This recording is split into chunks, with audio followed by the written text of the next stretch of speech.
এই বাংলাদেশের একজন অন্যতম ইসলামিক স্কলার, বাংলাদেশের সম্পদ, যার নাম হলেন শায়েখ আহমদুল্লাহ হাফিজাহুল্লাহ। আরো ধরে বলেন। সাম্প্রতিক তার একটা ফতুয়াকে কেন্দ্র করে, তার একটা আলোচনাকে কেন্দ্র করে বাংলাদেশে তুমুল আলোচনা সমালোচনা চলছে। শায়েখকে জিজ্ঞেস করা হয়েছিল একটা প্রশ্ন, সেই প্রশ্নের উত্তর দিতে গিয়ে তিনি বলেছে 40 বছর বয়সে রাসূলের নবুয়ত প্রকাশ পেয়েছে, 40 বছরের আগে তিনি নবী ছিলেন না। এই আলোচনাকে কেন্দ্র করে পুরো বাংলাদেশের মধ্যে তোলপাড়।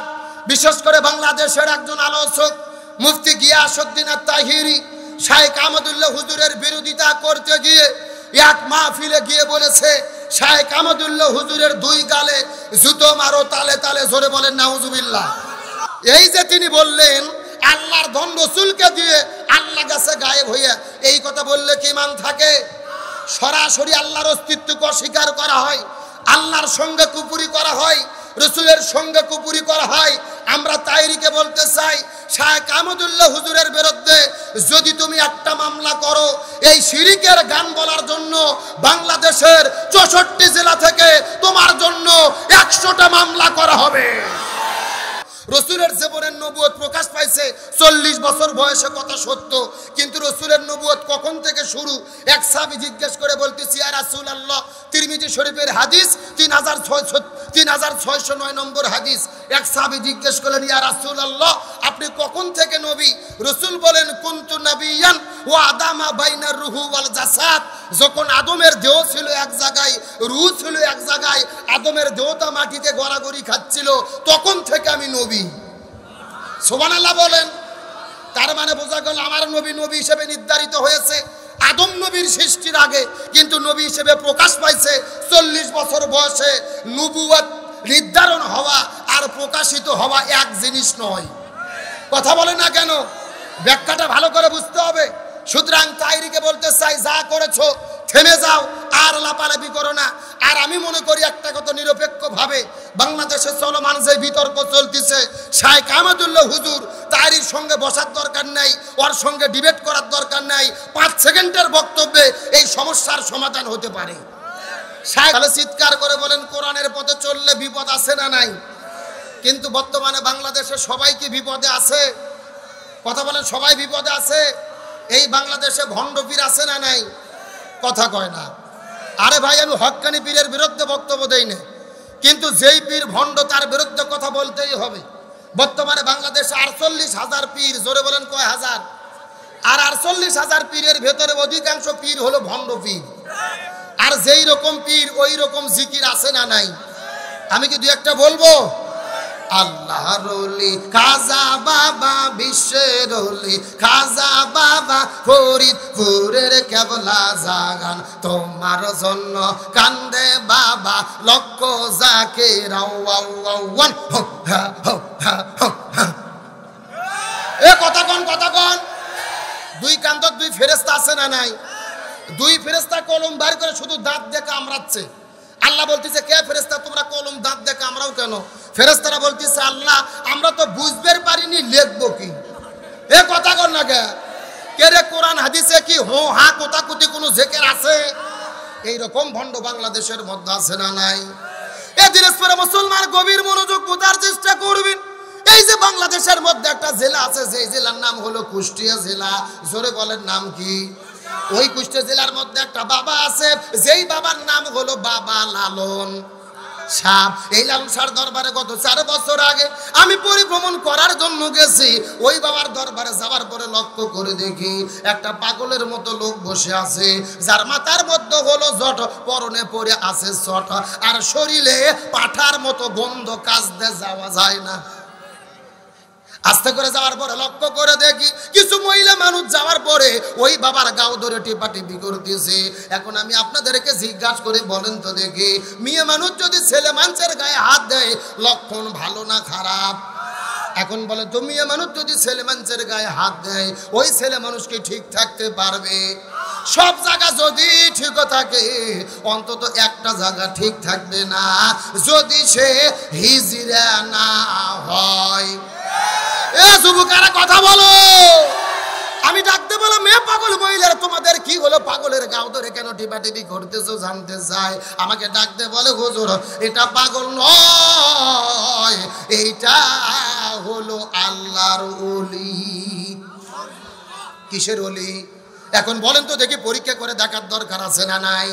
আমি কিছুক্ষণ পরে লক্ষ্য করে দেখলাম এই পতিত আল্লাহর ওলিটা প্রসব করার জন্য গেল, আমিও তার পেছনে পেছনে গেলাম। যাওয়ার পরে লক্ষ্য করে দেখি বাবা পেশাব করেছে, কিন্তু পেশাব করার পরে পানি ব্যবহার করে। আমি আস্তে করে যাওয়ার পরে ডাকতে বললাম বাবা আপনি পেশাব করলেন, পানি কেন ব্যবহার করলেন না? আমাকে ডাকতে বলে হুজুর আপনি শরীয়তের হুজুর, মারে ফত বুঝবেন না। আমি বলে শরীয়তের হুজুর, মারে ফত বুঝবো না। আমি ডাকতে বললাম হুজুর আপনি বুঝে দিলেই তো বুঝবার পারবো, আপনি বুঝে দিলেই তো বুঝবার পারবো, দয়া করে বলেন তো দেখি কেন পানি ব্যবহার করলেন না? আমাকে ডাকতে বলে হুজুর আপনি কি জানেন এই পানি কোন পানি? আমি বললাম এই পানি কোন পানি? বলে নবীর নাতি ইমাম হোসাইন ওই কারবালার প্রান্তরে পানি পানি বলে চিৎকার করে বিদায় নিয়ে চলে গেল। একটা ফোঁটা পানি নবীর নাতিকে দেওয়া হলো না। যেই পানি বাগেরে নবীর নাতি ইমাম হোসাইন ওই কারবালার প্রান্তরে শহীদ হয়ে চলে গেল রে, আমি ওই পানি আমার এই জায়গায় ঠেকাবো না। ফতুয়া কি বুঝতে পারছেন? আমি তখন ডাকতে বললাম হে কথিত আল্লাহর ওলি নবীর নাতি ইমাম হোসেন কারবালার প্রান্তরে পানি না খাওয়ার কারণে, পানি না পাওয়ার কারণে আপনি যদি সামনের জায়গায় পানি না ঠেকান, আমার কথা হলো আপনি পায়খানা করার পরে পেছনেও পানি ঠেকাতে পারবেন না। এ কথা বলেন। এরা করে জাতে মাতাল কিন্তু তালে ঠিক, জাতে মাতাল। এইরকম ভণ্ড বাংলার জমিন আছে না নাই?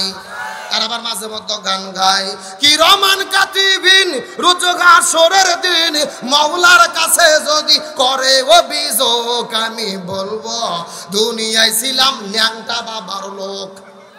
কি বাবা একেবারে বাস্তব বলতেছি, বাস্তব। গত 4 বছর আগে আমি মাহফিলে গিয়েছি কুমিল্লা জেলার চাঁদপুর জেলার মতলব থানা। ওখানে যাওয়ার পরে কিছু লোক বাবজান আমাকে এসে বলতেছে হুজুর আমাদের এখানে ন্যাংটা বাবা আছে, হুজুর দেখতে যাবেন? আমি বললাম দেখা তো যায় না, জোর করে নিয়ে গেছে। যাই দেখি বাবার অবস্থা একেবারে পাও থেকে শুরু করে মাথা পর্যন্ত সফান সফা। কথা কি বোঝা যায়? একেবারে অফিস আদালত স্টেশন সববার করা। আমি তখন দেখে বলতেছি নাউজুবিল্লাহ, সাথে সাথে একটা মুরিদ বলতেছে নাউজুবিল্লাহ বলবেন না হুজুর, বাবার ভেতরে মাল আছে হুজুর। কি আছে? আমি বললাম কে রে ভাই মাল যাচ্ছে, মাল তো দেখাই যাচ্ছে, ও মাল তো সবার মধ্যে আছে। এ কথা কর না কে? আমার তো মনে বলে এই সমস্ত বাটপারদেরকে জুতো আর ঝাঁটা পিটা করে বিদায় করা দরকার। কিন্তু মনের মধ্যে বড় কষ্ট, এই রকম ভণ্ডামি যারা বাংলাদেশে করতেছে এদের কোনো বিপদ বাংলাদেশের মধ্যে নাই। কিন্তু কোরআনের কথা যারাই বলেছে, হাদিসের কথা যারাই বলেছে, 50 বছর কোরআনের তাফসীর করে 13 বছর খাঁচাই বন্দি থেকে বিদায় নিয়েছে। তার মানে বোঝা গেল ভণ্ডামি করলে কোনো বিপদ হয় না, হক কথা বললে বিপদ। এ মুসলমানের আলোচনা কি চলবে? কারা কারা চলবে হাত তোলেন তো দেখে। লিল্লাহে তাকবীর। আজকের মাহফিল চলছে চলবে, দিনাজপুরের মাহফিল, ভুসিবন্দরের মাহফিল কতক্ষণ চলবে? সারা রাত। কেডাটা কি হুজুর মারা ওয়াজ নাকি? সারা রাত আপনারা থাকেন, আমিও থাকবো না, আমার চাচা বজরুল রশিদও থাকবে না। তবে আলোচনা যেহেতু শুরু হয়েছে, ঘন্টা 2-3 টাইম দেওয়া যাবে ইনশাল্লাহ। আলোচনা চলছে। আবার প্রিয় বন্ধুগণ মুসলমান ভাইরা গভীর মনোযোগ। এই বাংলাদেশে ভণ্ডদের উৎপাত কাকে বলে ভালো করে লক্ষ্য করবেন। এই বাংলাদেশের একজন অন্যতম ইসলামিক স্কলার, বাংলাদেশের সম্পদ, যার নাম হলেন শায়েখ আহমদুল্লাহ হাফিজাহুল্লাহ। আরো ধরে বলেন।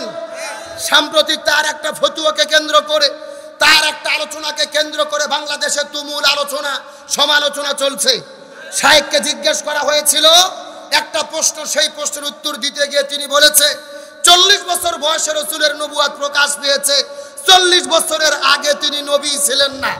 এই আলোচনাকে কেন্দ্র করে পুরো বাংলাদেশের মধ্যে তোলপাড়। বিশেষ করে বাংলাদেশের একজন আলোচক মুফতি গিয়াসউদ্দিন আত-তাহিরি শাইখ আহমদুল্লাহ হুজুরের বিরোধিতা করতে গিয়ে এক মাহফিলে গিয়ে বলেছে, শাইখ আহমদুল্লাহ হুজুরের দুই গালে জুতো মারো তালে তালে, জোরে বলেন নাউজুবিল্লাহ। আমি একটা কথা সুস্পষ্ট করে বলতে চাই, আলোচক বোন যখন আলোচনা করেন, আলোচনার মধ্যে কম বাড়া হতে পারে, ভুল ভ্রান্তি হতে পারে, কিন্তু শাইখ আহমদুল্লাহ হুজুরকে গিয়াসউদ্দিন তাহরির মাহফিল থেকে জুতো মারার স্লোগান তোলা হয়েছে। আমরা তাহরিকে বলতে চাই, এর জন্য যদি তুমি ক্ষমা না চাও, এই জুতো তোমার গালেই পড়তে পারে। তার কারণ কি লক্ষ্য করে ভালো করে বুঝবেন। তার আলোচনার মধ্যে বলতে গিয়ে শাইখ আহমদুল্লাহ হুজুরকে কাফের বলে ফতুয়া দিয়েছে, কুফুরির ফতুয়া দিয়েছে, তাকে বলেছে কাজ্জাব, তাকে বলেছে দাজ্জাল, তাকে বলেছে রসুলের দুশমন। খুব ভালো করে বুঝবেন, শাইখ আহমদুল্লাহ হুজুর নবী নয়, রসুল নয়, ফেরেশতা নয়।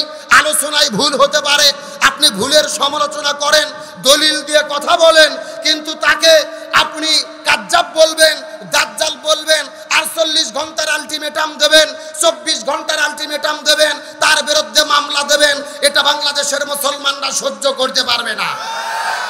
শাইখ আহমদুল্লাহ হুজুরের একটা ফতুয়াকে কেন্দ্র করে, আলোচনাকে কেন্দ্র করে আপনি মামলা করতে যাচ্ছেন। আমরা তাইরি ভাইকে মনে করে দিতে চাই, 1 বছর আগে আপনি একটা গান বলেছিলেন, আল্লাহর ধন রসুলকে দিয়ে আল্লাহ গেল গায়েব হয়ে। নাউজুবিল্লাহ কোন? রসুলের ধন খাজাই পাইয়া শুয়ে আছে আজমিরেতে, কেউ ফেরে না খালি হাতে খাজা বাবার দরবার থেকে। নাউজুবিল্লাহ কোন? এই যে তিনি বললেন আল্লাহর ধন রসুলকে দিয়ে আল্লাহ গেছে গায়েব হইয়া, এই কথা বললে কি মান থাকে? সরাসরি আল্লাহর অস্তিত্বকে অস্বীকার করা হয়, আল্লাহর সঙ্গে কুপুরি করা হয়, রসুলের সঙ্গে কুপুরি করা হয়। আমরা তাইরিকে বলতে চাই, শাইখ আহমদুল্লাহ হুজুরের বিরুদ্ধে যদি তুমি একটা মামলা করো, এই শিরিকের গান বলার জন্য বাংলাদেশের 64 জেলা থেকে তোমার জন্য 100টা মামলা করা হবে। তার কারণ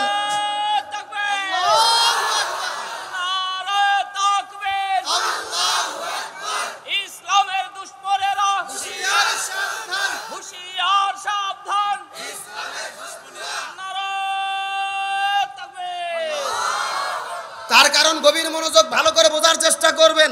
আমরা তাইরিকে বলতে চাই, থানা শুধু তুমি একা চেনো না, আমাদেরও থানা চেনা আছে। এ কথা কর না কে? শাইখ আহমদুল্লাহ হুজুরের ভক্ত কি কম আছে? তুমি যদি এক মামলা করো, 1000 মামলা প্রস্তুত হয়ে যাবে। এই জন্য দয়া করে বলি, মামলা টামলার দিকে যাইও না।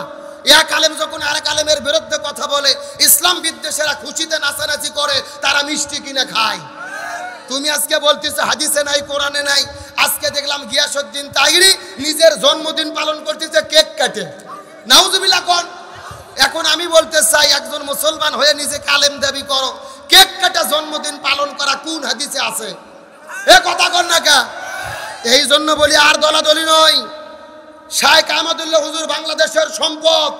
এই বাংলাদেশের 5 জন আলেমের নাম যদি কেউ জানতে চায়, সবচেয়ে বড় আলেমকে, যোগ্য আলেমকে, তার মধ্যে একজন শাইখ আহমদুল্লাহ হুজুরের নাম থাকবে। তার কারণ তিনি শুধু আলেম নয়, তিনি সমাজসেবক, তিনি বাংলাদেশের মানবতার ফেরিওয়ালা। আমরা দেখেছি বাংলাদেশে যখন ঝড় হয়, বন্যা কবলিত মানুষ পড়ে যায়, বন্যা কবলিত মানুষের কাছে খাবার দেয়, শীতার্ত মানুষকে তিনি পোশাক দেয়, করোনার মধ্যে হাজার হাজার মানুষকে খাবার দিয়েছে, বন্যার্ত মানুষের পাশে দাঁড়াইছে। তার মানে বোঝা গেল শাইখ আহমদুল্লাহ বাংলাদেশের মানুষের সম্পদ। সুতরাং একটা কথা সুস্পষ্ট করে বলবো, তাইরি ভাইয়ের সঙ্গে আজকেও আমার কথা হয়েছে, মাহফিল আসার সময়েও তার সঙ্গে কথা বলেছি, ভিডিও ফোনে তাকে আমি বারবার মেসেজ দিয়েছি, যা করেছো করেছো, তুমি ঠান্ডা হয়ে যাও, আর অতি বাড়াবাড়ি করো না। বাড়া ভালো, কিন্তু বেশি বাড়া। আমরা সুস্পষ্ট করে বলতে চাই, রসুল 40 বছর বয়সের আগে নবী ছিলেন না, এই কথা শাইখ আহমদুল্লাহ হুজুর বলেছে। এই কথার বিরুদ্ধে তিনি ভুল ধরেছে। ভুল তুমি ধরতে পারো, দলিল দিয়ে কথা বলতে পারো। তার কারণ আমাদের সুস্পষ্টভাবে বুঝতে হবে, রসুলের জীবনের নবুয়ত প্রকাশ পাইছে 40 বছর বয়সে, কথা সত্য, কিন্তু রসুলের নবুয়ত কখন থেকে শুরু? এক সাহাবী জিজ্ঞেস করে বলতেছি, ইয়া রাসূলুল্লাহ, তিরমিজি শরীফের হাদিস 3609 নম্বর হাদিস।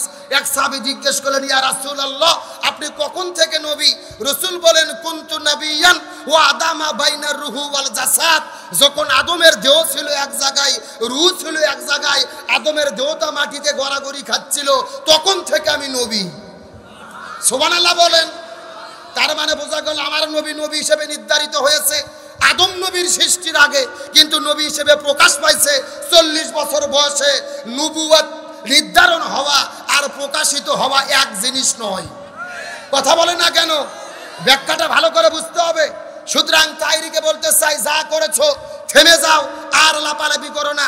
আর আমি মনে করি একটা কথা নিরপেক্ষভাবে বাংলাদেশে চলমান যে বিতর্ক চলতেছে, শাইখ আহমদুল্লাহ হুজুর তাইরির সঙ্গে বসার দরকার নাই, ওর সঙ্গে ডিবেট করার দরকার নাই। 5 সেকেন্ডের বক্তব্যে এই সমস্যার সমাধান হতে পারে। শাইখ যদি শুধু নিজে নিজে লাইভে এসে বলে 40 বছর বয়সে নবুয়ত নবী পেয়েছে, প্রকাশ পেয়েছে, আমি এটাই বুঝেছি, এটা করলেই তো সমাধান হয়ে যায়, এটা বললে ভালো হবে, আর বিভ্রান্ত হবে না। অনেকেই বলতেছে না তাইরির কথার জবাব দেওয়া যাবে না, কুকুরের কাম কুকুর করেছে, কামড় দিয়েছে পাই, তাই বলে কুকুরের পাই কি মানুষের কামড়ানো শোভা পায়? এটা সকলের দাবি, কিন্তু আমি বলবো না। একটা কথা বলার কারণে কুকুরের যদি কামড়ানো বন্ধ হয়, হইচই বন্ধ হয়, তাহলে কথাটা বলা দরকার। কথা কর না কে? আমরা আর দলাদলি চাই না। আমরা সকল আলেম যদি একদল হতে না পারি, এই বাংলাদেশে মুসলমানদের আরো 12টা বাজবে। কিন্তু আমাদের জন্য দুর্ভাগ্য, বাংলাদেশের আলেমরা আমরা একদল হতে পারিনি। আজকে দেখলাম গত 3 দিন আগে আদালতে, এই যে আমার প্রিয় ভাই হারুনুর রশিদ আছেন, সবসময় মুফতি আমির হামজা ভাইয়ের সঙ্গে থাকেন, কুষ্টিয়া ভার্সিটিতে তিনি পড়াশোনা করে। আদালতে একই চেয়ারে বসে আছে মুফতি আমির হামজা, মুফতি আলী হাসান ওসামা, তারপরে মুফতি মাহমুদুল হাসান গুনবি, একই চেয়ারে অসহায় হয়ে বসে আছে। আমি বলতে চাই, আদালতের বারান্দায় যাইয়ে যদি আমরা এক হতে পারি, আমরা ময়দানে কেন এক হতে পারলাম না? আমরা যদি ময়দানে এক হতে পারতাম, আমাদেরকে আদালতের বারান্দায় যাওয়া লাগতো না, আমাদেরকে কারাগারে বন্দী হওয়া লাগতো না। আজকে বাংলাদেশে এক হুজুর যখন আর এক হুজুরের বিরুদ্ধে লেগেছি, এক হুজুর আর এক হুজুরের বিরুদ্ধে ফতোয়া দেওয়া শুরু করেছি, তখনই আমাদেরকে জালেমেরা জুলুম করার সুযোগ পেয়ে গেছে। এই জন্য বলি, আর দলাদলি করার সময় নেই। আল্লাহ আমাদেরকে যতদিন বেঁচে রাখে, আওয়ামী লীগ, বিএনপি, জামাত জাতীয় পার্টি বুঝি না, আমাদের পরিচয় মুসলমান, আর আমাদের সংবিধান হলো আল কোরআন। ওই মুসলমান পরিচয় মেনে, সংবিধানকে কোরআন মেনে এই জমিনে যতদিন বেঁচে আছি, এক দল হয়ে এই জমিনের ভেতরে জীবন পরিচালনা করতে কারা কারা যে আছেন, দুটি হাত আল্লাহকে তুলে দেখা।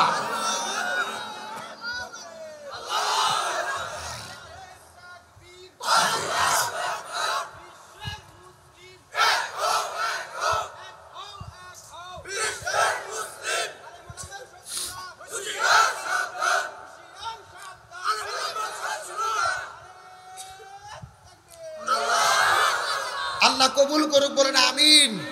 আপনাদের কি কষ্ট হয়?